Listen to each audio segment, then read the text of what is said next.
What horrible thing did you see that messed with your head for a long time?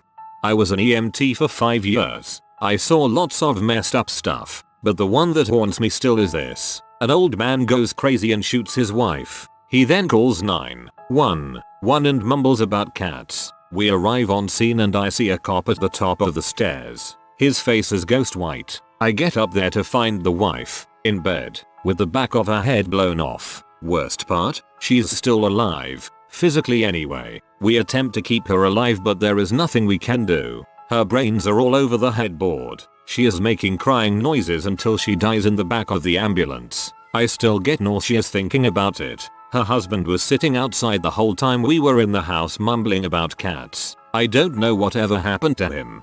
That's a freaking horror show. When I was 19 I had to pull my girlfriend of 3 years out of a car accident. I know technically you're not meant to, but I was terrified that the car was going to catch fire. She died minutes later, and there was nothing I could have done about it. It took me about a year of completely destroying and rebuilding myself to even begin to get over it. I'm still not fully over it, 4 years later. Oh my gosh, that's awful. This was the most moving post in the thread. For me, good luck friend. Watched my friend get hit and killed by a car in the 8th grade. He died en route to the hospital, but besides the initial blood it wasn't gory. It's something that stuck with me ever since, but it hasn't caused any problems in my life. Just a fricked up situation to happen in front of your eyes when you're a kid. The look on his mother's face as she ran up to me and my other friend at the scene haunts me to this day. When I was little, like 4 or 5, I couldn't sleep.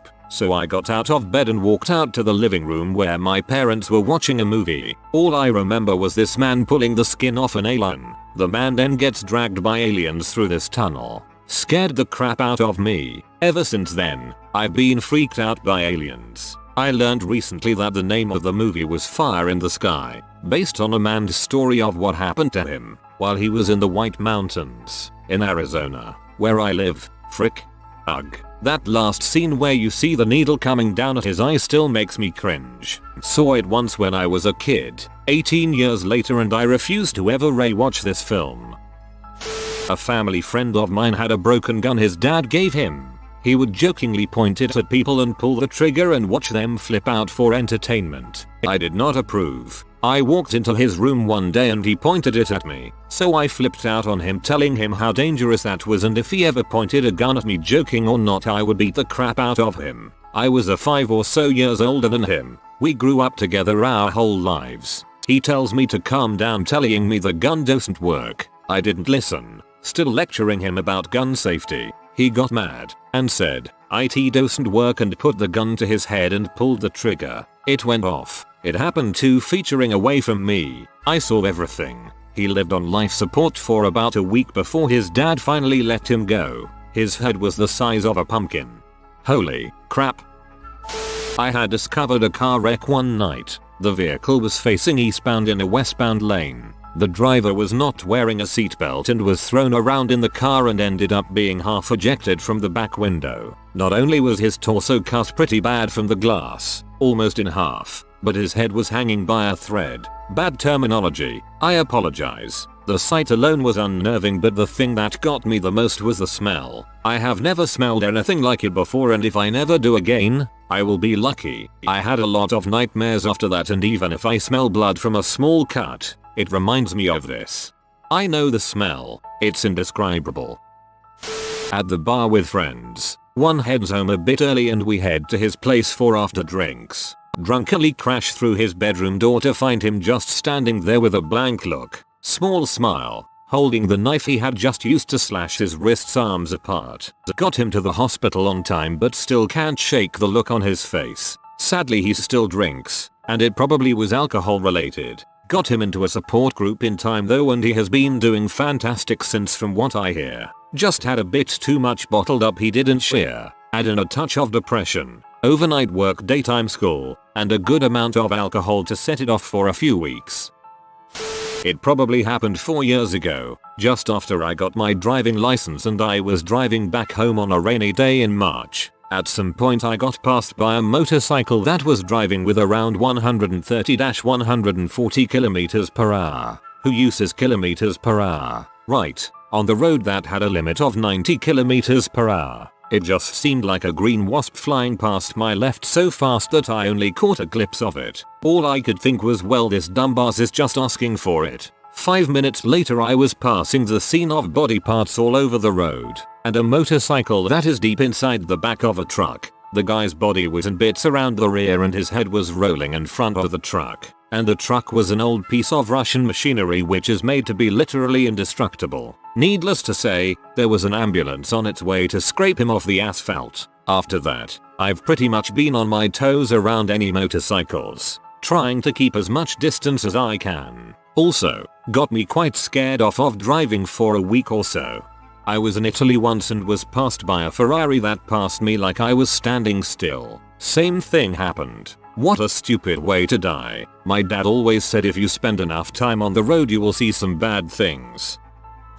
I've seen my friend get her legs cut off by a train, and then had her head in my lap trying to help while she was bleeding all over the place, legs detached. I also, a few months later, saw a man crawl under a train to decapitate himself. It's messed with my head quite a bit, but I've learned to deal with it in a healthy manner.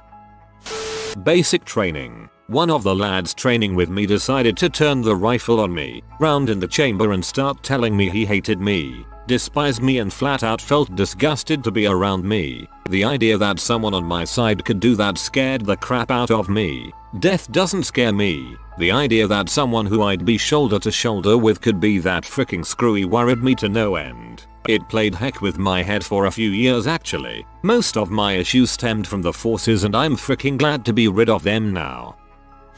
When I was about 9 or 10 I was in the car with my mum on the way back from the supermarket and we drove past these kids whacking an overturned box with sticks. Curious. My mum slowed down a bit and as she did the kids lifted the box to reveal this tiny ginger kitten which they proceeded to beat to death with the sticks. My mum got out and tried to save it, but by the time she got back to the car it was just a sad, bloody mess. I couldn't drive down that road for a long time after that. That's a horrible image. Sick little craps. This may not be that terrible compared to seeing someone's head popped off, but one thing that stuck with me for a while was a few years ago I had a co-worker whose daughter gave birth to a stillborn child. That's terrible in and of itself, but what they did afterwards just kinda freaked me out a bit. Apparently they thought it would be a good idea to let the family members that were there hold the dead baby, and someone else thought it would be a good idea to take pictures of the family holding the dead baby, and then she thought it would be a good idea to bring those pictures to work and show them to co-workers. Yeah, walking up on a group of co-workers and having them tell you that's their dead grandchild in the pictures kinda burned those pictures into my brain. This is actually a really common manner of dealing with the grief, and hospitals actually encourage it. It's a way for the family to remember the child that they loved even before it was born. That said, I'm not sure bringing the pics to work is the healthiest way of remembering. I work cleaning in a hospital, pathology and morgue department. Seeing blanket covered bodies is pretty regular for me. I don't recall seeing a non-covered body ever. Well, except skeletons. The worst thing though, is seeing children's bodies. The documentary Restrepo. After I saw it I thought a lot more about war in general. Seeing kids my age and younger than me that I could relate to, kids that I would be friends with, in moments of panic and distress. That really messed me up for a little while. Makes you realize how different your life could have been. Makes you glad you have the life you do, and hopefully inspires you to make that a life everyone can have. It got in your mouth? Yes, still makes me want to puke when I think about it.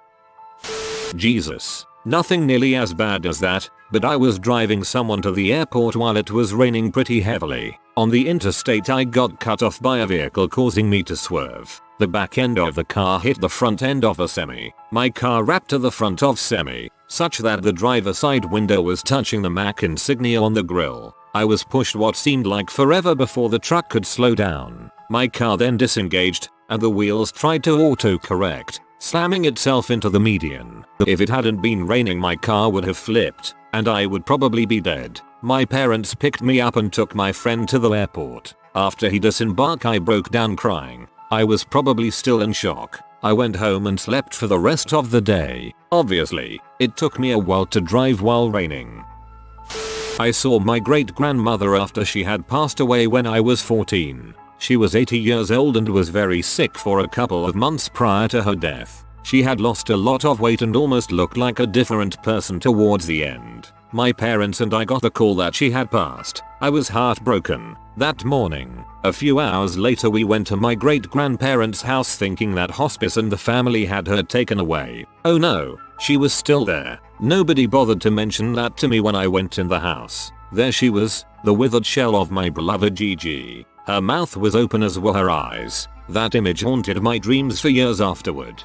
Whoa, I bet it did stay with you. An unprepped body is a different experience than a loved one in a coffin after the mortician has been able to return them to some semblance of what they were. I've seen several of my relatives in such a way and it's a hard thing to come to terms with.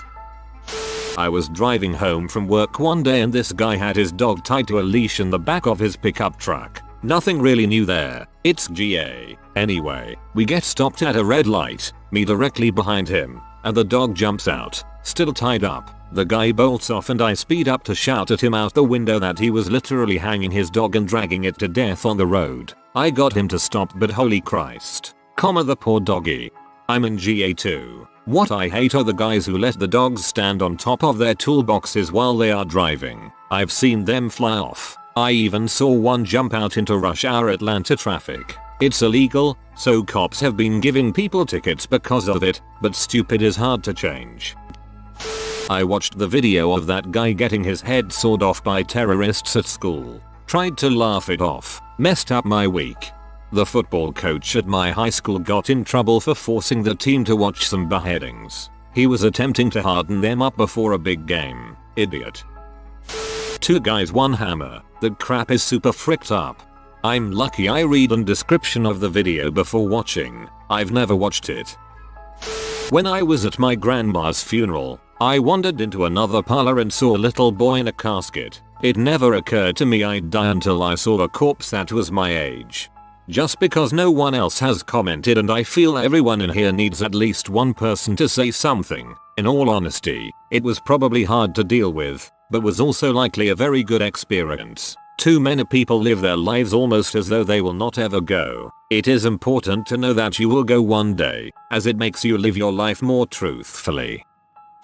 When I was like 7 or 8, I was at the park with my friend. We were skipping rocks across the lake when a gaggle of geese came from around the bend. My friend took a rock and skipped it at one of them. It skipped twice, then banked up into the air, and hit a goose directly in the head. His neck snapped, and fell to the side. He started honking and screaming in pain, swimming over to the shore, where we were. He was trying to lift his head but he couldn't, and when he got close enough, I saw the hole in his head where the rock hit him. I could see his brain. I ran away as fast as I could, but the image and sound was burned into my memory. I am crying while I write this because to this day it is one of the saddest things I have ever seen. Luckily I've never seen a human die, but this goose was seriously fricked up. I called animal control when I got home, but I doubt they did anything.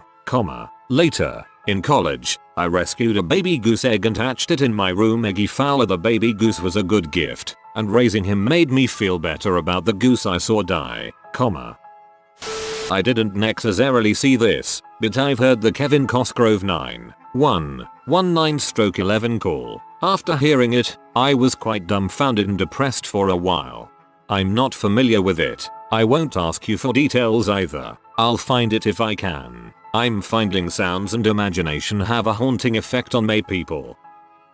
When I was 13 or so, some friends and I saw a man get curb stomped. Full story is that my friends and I were at a party in North Toronto, and just as we were leaving, a fight broke out across the street. After us watching this guy get beaten for several minutes, they threw him down onto the curb. He put up some weak protests, but he was drunk and pretty severely beaten, so the 3 or 4 guys pinning him down didn't really have a problem. I know I should have left at that point, but I didn't really realize what they were doing until they actually forced him to bite the curb, at which point most of my friends turned away, but I looked just long enough to see them kick him. It wasn't really what you might consider graphic or gory, because it was dark and I couldn't see much blood or anything, but I saw his head sort of shove forward abruptly and his mouth open wider than any mouth ever should. The thing I was most surprised about was that it didn't make any noise. At least I couldn't hear any. Well, the man made a weak moan right before getting kicked, but nothing else. So after that, all my friends, me included,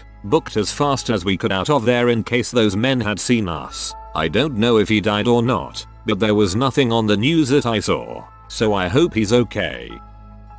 Decapitated head in a poor neighborhood in El Paso, Texas with spray paint on their faces. Fuck. Nothing phases me anymore, but two guys one hammer fricked with me pretty hard. Just the noises he made, it's hellish. I've seen and heard enough of that for one lifetime. I don't need to see it on the computer. A video posted on Reddit a while ago of some Russian soldiers being captured and decapitated slowly with a machete one by one. Shudder. I still have nightmares about this. Worst decision ever when I opened that link. This isn't nearly as terrible as seeing it live, but this one stuck with me. It was the olden days of dial-up internet, before torrents. We're talking Napster, Kazaa, olden days. Naturally, anything you downloaded took forever, and things weren't always labeled correctly. Me, being a teen, just needed the latest Britney Spears video, for science of course, so I happily click my download and wait the several hours for completion. Hours pass and download completes. I'm ready for some baby hit me one more time kind of sweet action. The video opens to a boot pressing down the neck of some young man, laughing in the background, man wheezing for air, then a knife right into the throat. To this day, I have no idea if this was real or just some effects shot. I still don't like to think about it, and very rarely now download Britney Spears video. Seems I did see an actual killing that day, which makes me sad. Maybe I never really wanted to know the truth. I've seen the video you're talking about. I'm with you, man. I felt like garbage for weeks after seeing it. It's been 5-10 years now and it still messes with my head a little. I saw my mom bent over, cleaning our fireplace out one night to build a fire. My father, who was drunk, as usual, was holding a shotgun against his chin. He said "Dare me" and she said "Don't be stupid." I wasn't too concerned because we routinely had to talk my father out of suicide. A few weeks before he had driven his truck into a tree and said it was because I didn't love him. Then, however, he pointed the gun at my mother. She lowered her head and looked away, said nothing, and out of fear I turned and hid behind the wall in the kitchen. I heard her scream, and the sound of a gunshot. He missed, but the whole experience is in the top 5 worst experiences ever and still fricks with my head. Jiminy Christmas, man. Pictures of my little sister drunk and doing amateur pee on the internet. Why the frick would anyone send me a link to the site with simply "Dude, you gotta see this" as the subject line? Cannot unsee. She died of a H overdose about 5 years ago. Now when I think of her I see that friggin' pee. Like I needed to see that. GRRRR. I am sincerely sorry for your loss. My sister masturbating. A morbid reality. Some of the videos got me pretty messed up. I looked over some of that stuff. I guess since I'm old and have seen some things, it wouldn't affect me as much as it would folks who luckily have never seen the dark side of what people can really do to each other. What it did make me do was consider just how desensitized I really am and made me sad for being so. I witnessed a father swerve out of the way of a driver whom had fallen asleep at wheel, only to witness the car smash into his wife's car which was following. I was the first on the scene and initially went to the wife's car. Her sternum was crushed and I initially thought the daughter was dead. I went to the teenager's car to check him out and he was pretty banged up. The door was wrecked and crap was leaking, so I pulled him out of the window and took him over to the side of the road, using an extra shirt I had as a tourniquet. He looked me dead in the eyes and asked me if anyone was hurt. I didn't say anything, but I looked him back. He knew exactly what it meant. He broke down there and I just chilled, telling him it was an accident and his life will go on, until the police arrived. He was on his way home from soccer practice or some crap and just fell asleep. Sometime during that ordeal, the driver of the truck made his way over to his wife's car and let out a shriek that will be with me forever. It was a sound of helpless terror. I wish it on no one. However, moments later his daughter began to cry, assuring us all she was not dead. The wife was killed instantly and the daughter was in critical for a long time. I also couldn't cross traffic correctly for a day or two and the smell of radiator fluid will stick with me forever. The accident was in, I believe, Haynesville, Illinois, right outside Grace Lake on RT 120 in probably 2001 to 2002. TLDR. Father swerves out of the way of sleeping driver only to have his wife's car fatally hit and daughter seriously injured. Pulled a soccer player from car. Couldn't drive right for a week. Also the butterfly effect. That movie fricked with me for a long time. The worst thing is, he probably blames himself. 2 Christmas Eves ago I was coming home from a bar and in front of my apartment I saw a few people standing in the street. As I got closer I saw a man laying in the street screaming. His bicycle crumpled up a good 15 feet from him, blood rolling down the street. Witnesses said it was a hit and run. The cyclist was in shock as he started to dig his fingers into his head. It was disgusting, sad, and I never felt so helpless. The few minutes before 911 came was the longest moment of my life. The cyclist was really getting into his cuts in a totally confused way, until a random stranger held him down, who later was drenched in blood and had to be hosed down. Eventually help came and he was taken to the hospital but didn't make it. Now there is a stop sign at the intersection and he was hit. But it still bothers me to think about today and at least wish I saw the car that hit him. RIP. It's bad enough when people kill themselves because they are inattentive. It's worse when people kill others because of it. I hope there is a hex so people like that hit and run driver can go there. For me, the worst thing is those freaking screamer videos. When I see one at 3 AM with all the lights out, it literally puts me in shock for months at times. I just recovered from the last one and I just freaking had one this night. I am still shaking from that crap. Those things frick with your head. My wife ran across one a while back and pee herself. She no longer surfs the net with sound on. Anyway, this past year by my college there was a car accident. Not too out of the ordinary, as it's out in the country and people crash all the time and have their cars totaled but are pretty much fine. I was coming home from a dance class in the city and one of the roads was closed so they could pick up after the accident. No big deal. Later that night, around 11:30, I got hungry. All the dining halls were closed, so I decided to drive up the road to Sheets. It was the road that had been closed, but everything was fine again so they opened it. Well, it wasn't fully clean. I guess it had been a really horrible accident. The scene was clear, no smashed cars or bodies, but there was broken glass all over the road and then after I passed the broken glass, I saw it. The entire stretch of road before me was soaked in blood, with pieces of flesh. I honestly couldn't tell you if it was skin, muscle, intestine, or what in it. It isn't nearly as horrifying as some of the other stories here. I never saw the people die, but what makes it so horrible to me is that I didn't consider it moving until I thought about it later. I saw blood on the street and just thought, oh, right at first, but crap, man. That's someone's kid, maybe someone's parent. Someone probably loved those people so much it kept them awake at night. Someone kissed their faces, watched them sleep to make sure they were breathing. Someone kissed them goodbye that morning and never expected them to not make it home that night. And all that blood and flesh was once inside their body and now it's soaking into the road like they're a possum or squirrel. All of those things used to be neatly tucked inside them and keeping them alive and now it's just a mess to be cleaned up. Someone is going through the worst night of their lives learning that their loved one was smashed to bits on a country interstate. How would they feel if they knew their blood was still red and soaking into the road and then I drove over it on my way to get a sandwich? TLDR. Car accidents are really scary crap. That is exactly what goes through my head when I see blood anywhere. You put it into words better than I could have. It's not so much the blood that gets me, it's the fact that someone will never get to go home anymore. That's what sticks with me.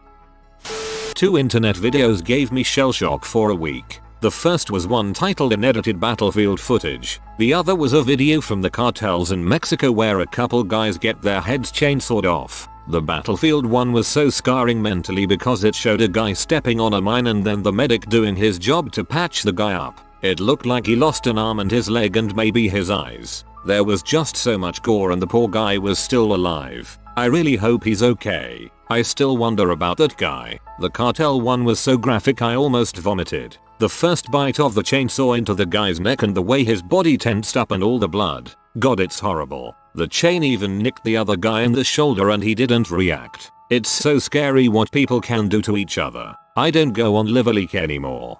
I saw the one from Mexico. Makes you think we could use a Great Wall of Texas and California. And I'll say this to show my appreciation as well. I'm glad Texas stands between the rest of US and Mexico. My mom's body after my dad killed her. He hit her with our van a few times. 16 years and I still see her in the edge of roads sometimes. When I was younger we had 2 stab victims come to our door. One with the guy who was still high on ice roaming around the streets. Because I was younger when it happened it gave me nightmares for years. Also we live in the middle of freaking nowhere so that added to the scare factor.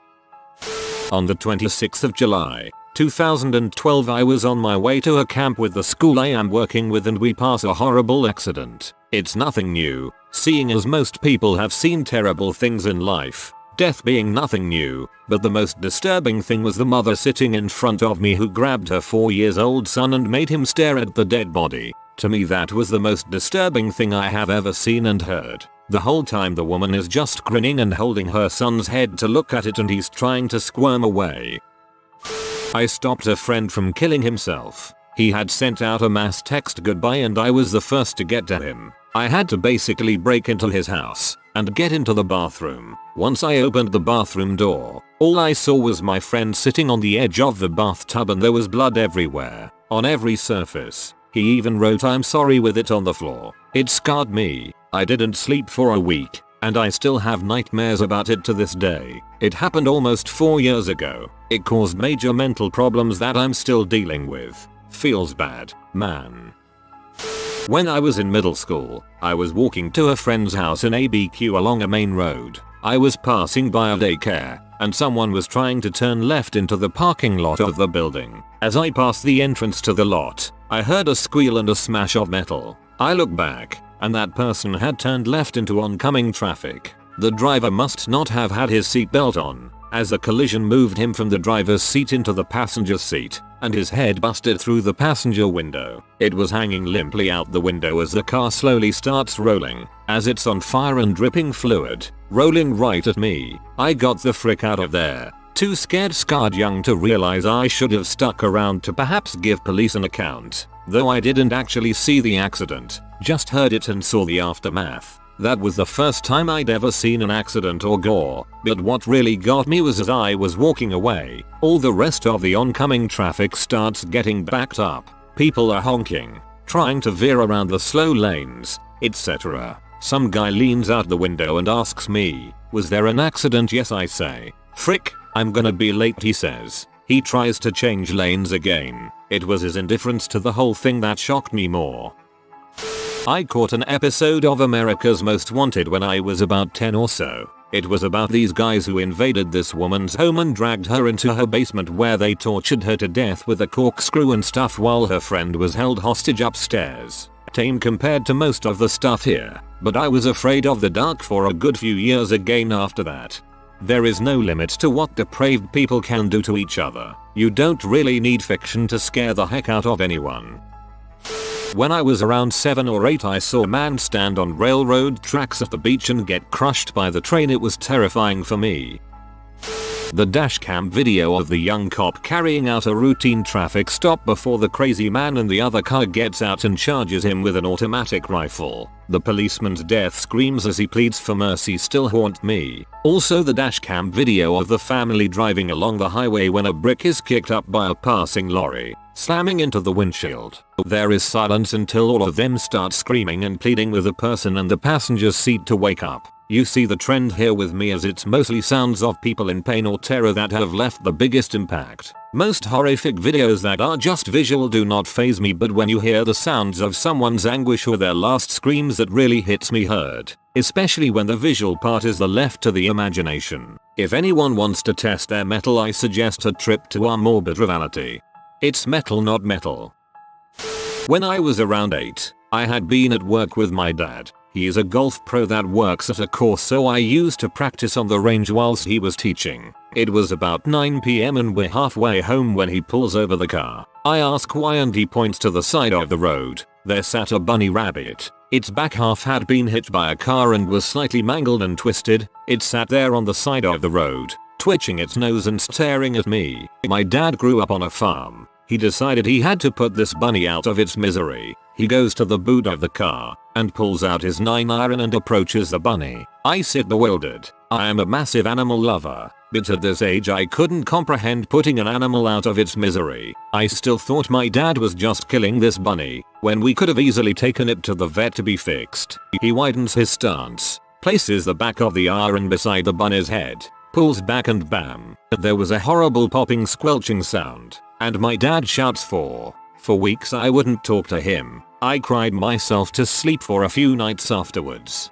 I know that's hard, but I hope you understand now it was a kindness. Suffering is worse than death. Being half killed and left to die of thirst is worse. That's a cruel lesson to learn, but sometimes dead is better. If you are new to the channel, you can subscribe. I publish new videos every day. Until then, check another video.